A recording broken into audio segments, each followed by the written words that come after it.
Looking to make some healthier habits this holiday season?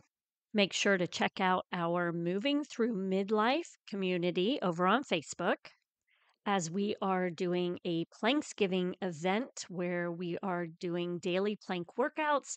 We will be doing an Advent for healthy, happy hips this holiday season, and then also have a sugar challenge, a 2-week sugar challenge that you might be interested in. Happy holidays.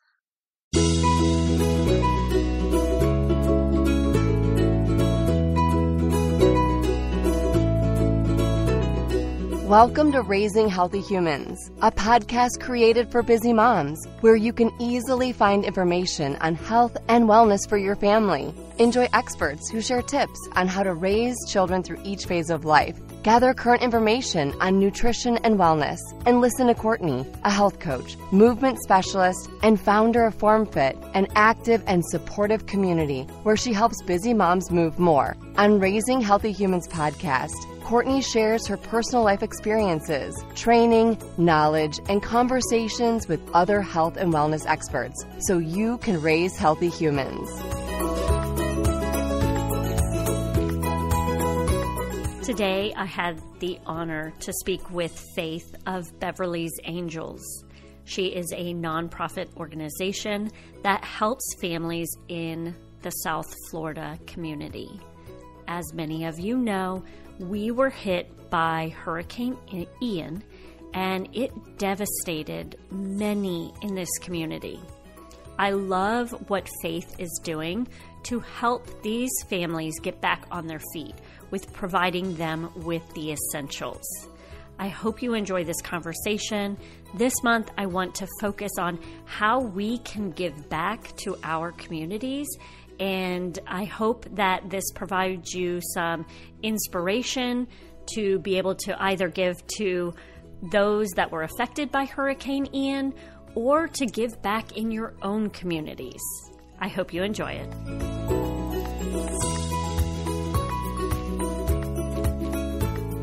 Hi, Faith. How are you? I'm good. How are you? I'm good. I found you, Beverly's Angels, and I thought that what you are providing our local community is absolutely amazing. And I want you to talk to me about what got you started in this, 501 program. I started Beverly's Angels to heal myself. I had a very challenging mom, and she was suffering from dementia, which only exacerbated her mental situation. And I just needed an outlet. I needed kindness around me. I needed to give kindness. I needed to know that there was hope and good things. And so I did not have any cause to champion. I needed healing. And in the process, I thought I was the only one. I am not. And I've created an environment where others can heal. It's a safe, vulnerable space where people understand other people's triggers when it comes to parents. And so that is how we all started. It was nothing particular to champion other than just spread kindness. Okay. And when you did this, were you set on a specific type of person you wanted to help, or was it really just spreading kindness? No, it was really to heal myself. Okay. It was really just, I wanted to do something just because. Okay. And that was just why I started it. And we just started doing acts of kindness in our community, spreading little niches of areas that we thought were missing. And one thing led to another. And I realized that even though we live in a very affluent area and there's a ton of nonprofits, there was a void that wasn't being filled. And along the way, we found our voice, and we now speak loudly, and we make a difference in our community by gifting new essentials. So it was a journey to find where we are. Okay. It was just from a place of wanting to do good and to let people know that things will be okay. That's really all it was from. Okay. And when you started, when did it was like right before COVID? We started, my mom for years had always given, she would make a family style Thanksgiving meal, and she would drop it off to our church. And she did that anonymously for decades. Then as she started to age, we started to help her. And when she had dementia, she would go to a respite at the Alzheimer's Resource Center, and it was a ladies group. And so my friends got together and we all made our most favorite holiday recipe, and we started giving them Thanksgiving dinners for the volunteers and for the recipients. My mom passed away in September of 18. Okay. That November, my friends were like, we're doing this in honor of Beverly. They pushed me to do it. We went back to the resource center, provided this lovely Thanksgiving meal. And from that day, Beverly's Angels was born. Okay. I remember reading something about, it was 2018. So yes. These random acts of kindness, you started with, it was something that your mother did, right? With the... What my mom had done was she did that for Thanksgiving, and she was very talented. She worked with her hands, and there was a part of her that was kind, loving, and wonderful. And I wanted to keep that alive, and I wanted to let all the rest go. So that's really why I started Beverly's Angels. Okay. So in 2019, we just did acts of kindness. We helped Valerie's house, who is a grief house, was opening in Naples. We sponsored a room. We did backpacks for human trafficking. Okay. And then COVID hit. And I reached out to some of the Alzheimer's Resource Center was one, because I knew these people were already at risk to begin with, and they were not going to be able to go out at all for a long period of time. And I reached out to another nonprofit that was helping younger children. In the end, we ended up taking over that nonprofit, and we helped the Alzheimer's Resource Center with outreach. So April 1st, 2020, we delivered 21 meals that we called Yummy Meals of Love. We raised money. We gave them to local restaurants so they could keep their staff employed, and they would make meals that they would flash freeze, and then our angels would go deliver them. Oh my goodness. We doubled the next week. We tripled, we quadrupled. In July, we were delivering to over 5,000 households. And I partnered with St. Matt's, and St. Matt's was helping me with the really at-risk people. We would get food from them, groceries, combined and delivered it with our Yummy Meals of Love. Okay. And that's really what catapulted us into everything. And that's where we saw that everybody gives people's used things for the most part. No one from start to finish gives everything essentials for the home. And that's just how we found our voice. Okay. So you really do a little bit of everything within your nonprofit. We were doing a whole lot of everything. And because we didn't understand why our nonprofits so niche, like they do one item. Right. Although we don't do one item, we have significantly narrowed our focus. Okay. Our focus is to change people's trajectory. We want to significantly impact those that come to us. So we want to make sure that mom has everything she needs to make a meal, that she has a clean, fresh, new towel to wrap herself and her children in that no one else has used before. A lot of people think that we don't give luxurious things. If you don't have that, a brand new towel that's just yours, that is a luxury. And it gives you hope. So we take care of the kitchen, the bath, the closet. We will partner with our local food banks if someone is in need of help of food, but we try very hard to stick within our lane of new things. So Yours First has become our standard. You're the first one that gets to wear this article of clothing. I think what changed for us is as we were sorting through a lot of donated items, people don't understand the significant amount of manpower you need to sort through when someone drops off their large black trash bag of everything that they don't want anymore. It was burning hours. People weren't getting fulfillment out of it. And we had given, a little boy came in, and we had some stuff that was in a cellophane that had tags on it. And his reaction to getting something, he never remembered something being his first. And it was just like a light bulb went off. Now volunteers come in and they love it because they're dealing with all new cute things. They get to sprinkle magic within when they give. We still give the basics, but we give them with love and we give them new. Right. Well, and what you're saying sounds like it's the essentials, like things that people aren't always, yes, we think about the foods, we think about the clothing, but like you mentioned, the towels and, just some of those essential things that every family needs to have. And yes, we take advantage of, I think, for many of us. We take it for granted. Yes. And we've had a lot of people come in that volunteer for us. And then you start to hear their stories as they're open up and they're more vulnerable. A lot of them have had an experience in the past where they needed an organization like ours.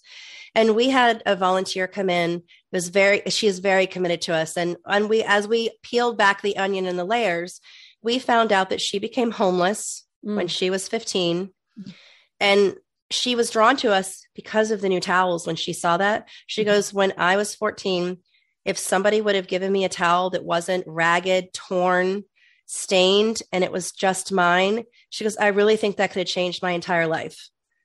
So we've learned firsthand that what we do does make a difference. It will change people's trajectory and it gives people hope. Okay, perfect.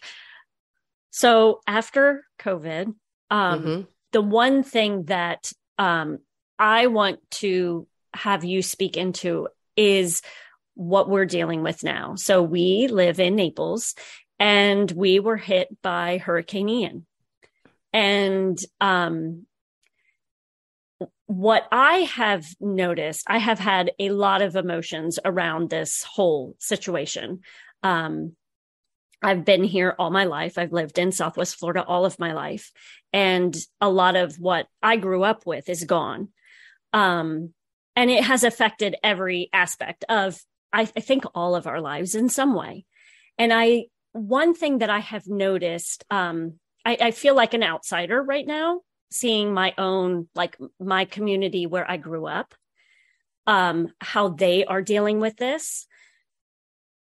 I have seen the sense of community that has been formed from this, that I feel like has been kind of lost over the past few years.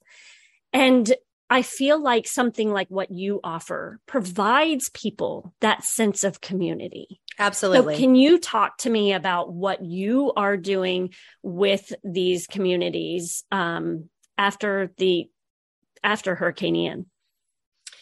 I think that's a two-part question because I would really like to go into, we talked about yours versus our standard and why we give new. Mm-hmm. We opened a crisis center that was in a temporary location. We had a ribbon cutting ceremony on September the 8th for our boutique, our no-charge boutique. And unfortunately, we suffered storm surge 3 weeks later with the hurricane. But all things happen for a reason. We opened up a temporary location, a crisis center. You could come in, no vetting. And we found that the people that were in the most need struggled to come in the door. They're embarrassed. They're used to being able to help themselves. They are not people that were living a life of luxury before, but they were able to take care of themselves. And they didn't look for assistance or handouts. And now they were in a position where they are forced to ask for help. And it took people, we had several that took us 10 to 15 minutes to get them in the door. They were just sobbing outside because it was a sense of lack of pride. To see the relationships that my volunteers have created together and to be able to comfort these people that came to us and bring them through the door and shop with them.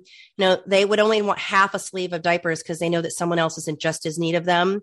And to give them the confidence and the hope that this is good, you can take what you need. I think that came from us collectively working together for so long and creating a space that is safe, that we are vulnerable. We talk about things that are our trigger points. So I think that's been missing in our society for quite a long time. I'm a native Floridian myself. I have I like to say Midwestern upbringing. I lived on the other coast in the Daytona Beach area. Okay. And I was used to people coming together and everybody knew you in the neighborhood and everybody helped one another. And I think that's really what I was missing when I went to start Beverly's Angels, was that sense of community. So it has just been, and some people say it's a missionary that I do. It's just a natural instinct for me to connect people and to create a space where people can feel vulnerable and comfortable. So that's why I want to say it's a two-part, because now more than ever, all of us completely embrace that we won't give somebody's used items. Take them to a thrift store. Let people purchase them for a self. But if you're having to start over for whatever reason, which is typically who we help, not nearly as drastic as what Hurricane Ian has been. But if you have to start over, instead of spending the time and collecting all these different pots and pans that are scratched, You can go to Walmart for $39 and get a starter set of pots and pans and give mom the essentials to make a meal and give them to her new. It will give her hope, especially in this time of Hurricane Ian. I've never seen storm surge. I've never seen anything remotely like this. And to have people crying in our arms, just so heartbroken. I think that our community wants to help, which is why they've given so much clothing. People want to feel like they want to do something. And there's plenty of ways that they can do. You can have money or not have money and make an impact on your community. And I think that's what makes us different is we give any walk of life the ability to give back. Okay. And with the sense of community also, I think for us, people that we helped when we first started, they come back to us and they're volunteers for us now. So it's like a sense of you feel like you're home and you want to come back home. Okay. I love that. And that's one thing that I think many of us as moms, we want to be able to help others in our community. How, as a 501, where do you prefer people? Are you looking for something specific in the way of, do you prefer people volunteer time or money, or do you need both? Like, how do you work we have an active Amazon list that if people want to purchase, they can, and it's delivered to us. Okay. There are some people that like to do a monetary donation. They like the tax receipt. That is always welcome. Volunteer opportunities are something that someone that wants to make a difference and have purpose, we're going to open our arms and welcome them. There are always things that people can do. We are coming into our busiest time with Christmas. We're already a little bit late. Now we know we're going to have even more children than before. So people right now, they can volunteer to shop for us. They can volunteer to come in the boutique and put packages together. They can put toys away for us. There's plenty of ways children can come in and volunteer hours to give them a sense of giving back. You can take your children shopping with lists so they can pick a specific child and actually go Christmas shopping for them. So there's different ways. There's a multitude of ways that people can get involved with Beverly's Angels and make a difference in South Florida. We are not specific to just Collier County. We help those that reach us in South Florida. Okay. And you mentioned something that just created a light bulb for me is there's so many high schoolers who need volunteer hours. Is that something that you work with? Are you able to help them get their volunteer hours? Okay. We were one of the few organizations during COVID that would give volunteer hours that the kids really needed so desperately. We created unique ways. If we have kids that want to give back, we are going to find avenues for them to do that. Yeah. I will say that one of our biggest things that we're in need of is Amazon gift cards. Okay. And the reason I say Amazon gift cards is we have gone through the crisis portion when we're talking about this storm in particular. Yes. We are now moving in for us, which is phase 2, which is going to be making the house a home for them. So at the moment, we're in a bit of a lull because there is no housing to be had here. But as these people get out of the shelters and out of couch surfing and out of their cars that they're sleeping in right now, they are going to need our basic essentials. One of the things that we need help with is beds. Okay. We've done to date over 537 beds, but by having the Amazon gift card, we can give them all the essentials and have that bed shipped directly to their address, which saves us volunteer bulky item there. That is one of the big things that can significantly make a difference. And you're actually getting a child that's sleeping on the floor. We just helped kids last week that were sleeping on a soaking wet mattress still. So the mattresses are something that is a big demand for us. We do not want you to ship us mattresses because we don't have the capacity to store them and deliver them. But that is one thing. They're the best price, it seems to be. A lot of people don't like big companies, but in this particular situation, when we do it for a specific need, it's very helpful. If people want the monetary donation, they can, of course, give it directly to us and donate to us and get a tax receipt. And then we can purchase the bedding. Okay. With the holidays coming, and I feel like this is like, I want to spend more time on Hurricane Ian. But I also know that, and one thing I think about is all these children who not only are now affected with their home. The families have lost their whole house, all vehicles. And like you said, the housing crisis, the housing situation here, everybody's moving here. So we have no homes for people to move into. And then we have the holidays coming. And, this should be a joyous time where we are in our homes and with our families. And that's not going to be there for so many families. So what are you providing these families? I love what you're providing. I was looking at your website. So talk to me about what you're providing these families during this time. Well, Christmas for us, we feel is different than most other nonprofits. We are very specific. If you've had all this happen to you and you've started hurricane, not hurricane, for whatever reason, and dad has not in the picture, something has happened to mom, and Santa brings you something, but it's something that you could care less about or you're not into, it's actually a negative. Mm-hmm. So we want to make sure that the kids get Santa that otherwise wouldn't get Santa. And if they request something from Santa, we get them what they want. Now, the children that we get requests from in the last 2 years, we have done close to 1,600 children in 2 years, which we think is pretty good. Mm-hmm. Out of all 1,600, one parent asked us for something stupid. Most people ask us for $15 gift cards to Publix so they can get themselves a sub. We get a lot of requests for socks, underwear. Teenagers ask us, boys ask us for hoodies. Mm-hmm. The toy requests are very small. They are games. They're things that aren't replaceable parts. But the people that we serve, giving them a set of sheets and a blanket in the color that they love. We give our Benny Bears to the younger kids. I think that really what separates us. And we put it in a big canvas sack that Naples Campus makes for us. It is then later turned into a laundry bag. So we can put multiple kids in one bag. It has a front pocket for later for soap. But we put a wrapping paper, we put tape in there, and we put pancake mix and syrup.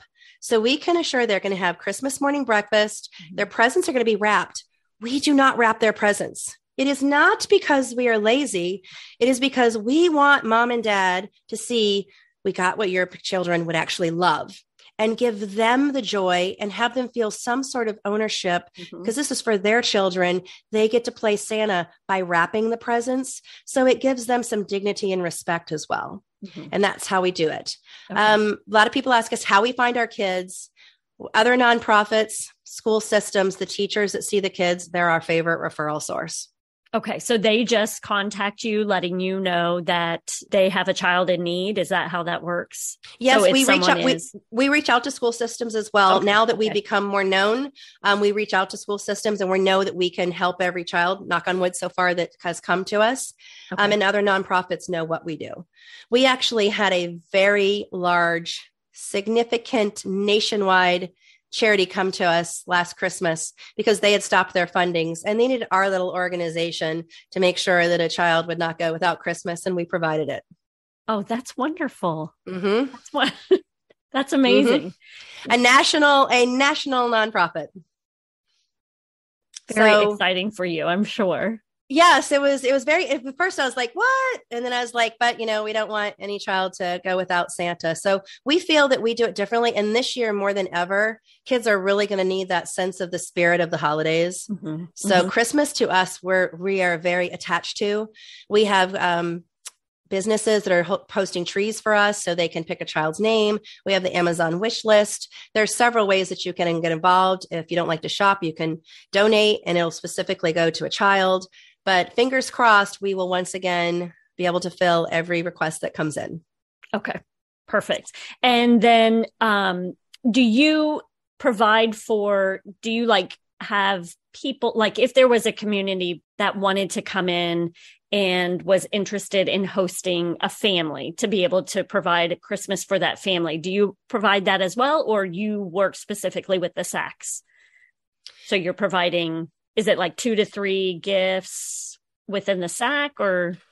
The Santa sack is one family. Okay. It's typical. So if there's one child, a lot of times they don't get a sack, but if Okay. it's multiple children in one family. But there are communities and families that want to adopt a family, and we make sure that when we give it to them, we give them all of the siblings in one family. Okay. We try to keep it together because we do not want one child to get more than another child. Mhm. We want to kind of keep it the same. Okay. And then at the end, we have an inventory of things that we call sprinkling. We love to sprinkle. So we'll add a little extra in our everyday packages, and especially at Christmas time, that we'll add into their Santa sack. Okay, perfect. And I love, like you said, the ownership that the mother gets from that whole experience, being able to wrap them. Do you also provide, well, you do, like a gift for the parents or the mother or whomever's in the home? Sometimes we do. And it just sheet. depends on if it is a request. Okay. The children are most definitely our priority, but when they fill it in, they have an opportunity to fill out their basics. So if mom puts down that she needs pots and pans, a casserole dish or something like that, we do that. But we have not grown that large to where we can make sure that we cover mom and dad as well. Mm-hmm. Gotcha. Okay. But I have to tell you, taking care of the children significantly brings more joy to parents' faces than I could possibly tell you. That is really the present for them, to having their children taken care of. For sure. And I definitely think, I mean, as a mom of 3 myself, that is what brings me joy. It's not what presents are under the tree for me. It's more like me, that's the gift of giving. So, and the way that it's given as well, they really feel like they're a part of the process. Right. We make sure that we check to see if they like what they got, and they can swap something out, which is very rare. And just to see them light up and take that stress off of them, that, because they've been hit very hard with this storm too. It's very challenging when you can't put food on the table for your family. Mm-hmm. So, I think that really is their present. Yeah. Can you let the listeners know where we can find you, how we might be able to get involved, whether we're near or far? We have people from all over helping us. Australia even helps us. We have quite a network. We post everything through Instagram. Instagram is the best place to find us. We do stories every day. We haven't posted much lately because of the actual post because of the storm, but you can always catch us there. You can send us a message. Our website is beverlysangels.org. That is a way that you can contact us easily, or you can send us a direct message. Okay. And with the crisis center, where are you located right now? We are back. Tomorrow we move back in. 28 short days later, we are back in, re-drywalled, repainted, re-baseboards, everything. Okay. We move back in starting tomorrow. We have still been helping families throughout this whole process without being in our place. Mm-hmm. But we are on the south end of town of Naples. Okay. Mm-hmm. Perfect. Excellent. Mm-hmm. Thank you so much. Is there anything you want to leave us with? I always like to ask, if there's one thing that you could recommend for a mom to be able to help, and in this specific situation would be to be able to provide for someone else or give to someone else. Do you have any recommendations for what you would do? I'd like to give you 2 things. Okay. Anybody can help, even if you're in a situation to where you could put a personal hygiene kit together and put in a Ziploc bag and put a note saying, thinking of you, you're going to be okay. That would be something that's very cost effective that most nonprofits would be glad to take. We certainly would love those. And secondly, we are doing a really cool thing this year. We're doing 2 motor coach buses on the 6th and 8th of December. And you get a seat by raising $1,000, gets you a seat on the bus. You can either take the seat yourself, or you can give it to a mom that has been through Hurricane Ian. Mm-hmm. So I would love to get your listeners out there to sponsor a seat on the bus for someone to be able to shop. No one will know. She'll just blend in like the rest of the moms, but there's 50 seats on each bus. A lot of them are half are gone on most buses, but if someone would like to sponsor and be a part of Radiant's fundraising campaign to help somebody go in and shop themselves for their child and be a part of the holiday spirit, I think that's a wonderful thing a mom could give another mom. Okay. And is that bus where is it heading to? It's going to 3 stores. Okay. They get cocktails. We're serving a little bit of wine. If you're familiar with Supermarket Sweep, we're going to have a whole plethora of things happening in action over the PA system. So you'll be able to have a whole lot of fun all while giving back. You'll be giving a list of items to shop for and find those things. There'll be things hidden in the 3 retail stores for you to find. The December the 6th event is the Sassy Santa Bus. Okay. So it's a requirement to wear Christmas pajamas, and there are prizes for the best dressed. Okay. And 12/8 event is sponsored by the Stilettos in Naples. Okay. Yep. Theirs is called Slay the Night. You have to shop in stilettos. I don't know what else your requirement is, but it's stilettos. So it's two polar different. We got it for the comfies and the jammies, and we got it for if you want to go all out. But in the bottom line, it is to significantly impact our community and make sure that these children in need know that Santa is there and still have the magic and spirit of Christmas. Oh, that's so wonderful. Thank you so much for taking the time out to share with us everything that you're helping our community with. Thank you. Thank you. Thank you for taking time out of your day to listen to our podcast. I hope you found this information valuable and hope that you can immediately use some of the information that was provided. Make sure to check out the show notes for all of the links that we discussed today. As a mom myself, I understand that at times you can feel alone and are looking for a sense of community. It is my goal to help bring moms together, to find each other, to help support one another, and also help raise healthy humans. That is why I've created a Facebook group. It is free for you to join, and you can go to Moms Raising Healthy Humans. I also have upgraded our membership portal for you if you are interested. I now have 3 tiers because I want to make sure that everybody is moving more no matter where you are. So the first one, if you happen to like our weekly movement snacks, you're going to want to join our first tier. It's $5 a month, and you will have a daily movement exercise that you can do. If you want to move even more, you might want to try one of our other memberships where we go even deeper and you can join us for live Zoom classes. Remember, it is my goal to help bring moms together in a healthy and supportive community, and I feel like that's what I'm doing with the FormFit community.